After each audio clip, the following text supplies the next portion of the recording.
I've got my eyes up and our Sicilian yellow McLaren 570S Spider is demolishing the twisty narrow roads up near the spectacular Montserrat in Spain, and it's doing it with the same kind of uncanny speed and agility as a mongoose in a cage full of cobras. I daren't look at the digital speedometer, either, for fear of losing some rhythm. But I can tell you, we are covering ground at an astonishing pace.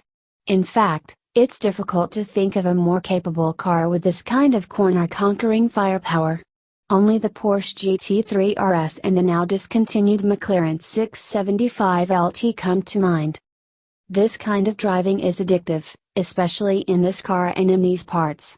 And thankfully, there seems to be no end to these deserted, corner-laden twisties.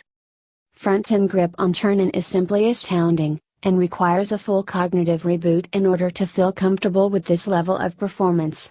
It's a point made even more remarkable for the fact that this latest Spider is shod with relatively narrow 225/35 series tires up front, though split with wider 285/35s down back.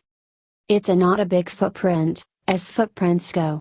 There are more than a few of our favorite hot hatches wearing wider rubber than the 570S, at least up front. But, that's the thing with McLaren's sports cars, the chassis is so sublimely tuned, the tires don't have to compensate for any twist caused by a lack of rigidity, because there just isn't any.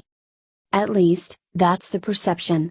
But even if there's a semblance more flex in the Spider, it's largely imperceptible to the driver, even under these extreme loads. There are no rattles, squeaks or body movement, either. And, while it feels like we're pretty well on the pace, it's doubtful we're even running at 7/10. I know that, because the feedback from the electro-hydraulic steering rack tells me so. That said, to push any harder is to go where only angels dare tread, such is the drop-off in these mountainous parts. There's plenty of freshly laid Armco around to suggest plenty half-dried. Not today, Jose. Tire width is also one of the few things McLaren uses to differentiate between the various series, otherwise there's little that separates the various models, as far as outright performance goes.